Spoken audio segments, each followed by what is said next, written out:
ایک اندھیرے کمرے میں 4 موم بتیاں جل رہی تھیں۔ پہلی بولی، میں امن ہوں۔ اب چونکہ میں مفقود ہو چلی ہوں تو بس میرا آخری وقت آ پہنچا ہے۔ اس کا شعلہ تھوڑا سا پھڑپڑایا اور وہ بجھ گئی۔ دوسری موم بتی بولی، میں ایمان ہوں۔ لوگوں کے دل سے اللہ کا خوف اٹھ گیا ہے، ایک دوسرے پر بھروسہ نہیں کرتے۔ تو میرا کیا ہے؟ جب دنیا میں ایمان ختم ہو گیا ہے تو میرا کیا کام؟ اس کا ایک شعلہ اٹھا اور بجھ گیا۔ تیسری موم بتی نے کہا، میں محبت ہوں۔ آج ایک مسلمان دوسرے مسلمان کی ٹانگ کھینچ رہا ہے، میرا اب اس دنیا میں کوئی کام نہیں بچا، اور یہ کہہ کر وہ بھی بجھ گئی۔ کمرے میں بہت اندھیرا ہو گیا اور غم و الم کے سائے دیواروں اور جھروکوں پر منڈلانے لگے۔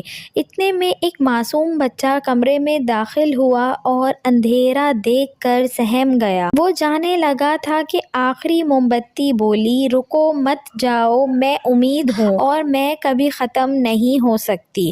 واپس آ جاؤ، میرا وعدہ ہے میں تمہیں کبھی اندھیرے میں تنہا نہیں چھوڑوں گی۔ بچے نے سنا تو مسکرایا اور واپس آ گیا۔ امید بولی کہ مجھ سے تم باقی شمعیں بھی پھر سے روشن کر دو۔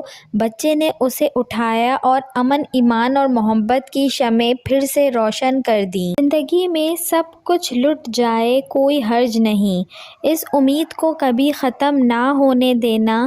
مسلمان پر مایوسی حرام ہے، اچھا وقت بھی آئے گا اور ہم دیکھیں گے۔ بچہ گیا اور دعا کے لیے ہاتھ اٹھائے اور اس سے بولا، جو ہر شے کا خالق ہے، تیرا شکر ہے تو نے امید بنائی اور اس کو میرے دل میں ڈال دیا۔ بے شک تو امن کا بادشاہ ہے، میں تجھ پر اور صرف تجھ پر ایمان رکھتا ہوں اور تجھی سے محبت کرتا ہوں۔ میرے دل میں امید کی شمع سدا روشن رکھنا اور مجھے جہالت کے اندھیروں سے حفاظت دے، آمین۔ ویڈیو اچھی لگی ہو تو اس کو لائک کریں، شیئر کریں اور میرے چینل کو سبسکرائب کریں، اور ساتھ ہی بیل آئیکن کو بھی پریس کر دیجئے تاکہ میری نئے آنے والی ویڈیو آپ کو مل سکے۔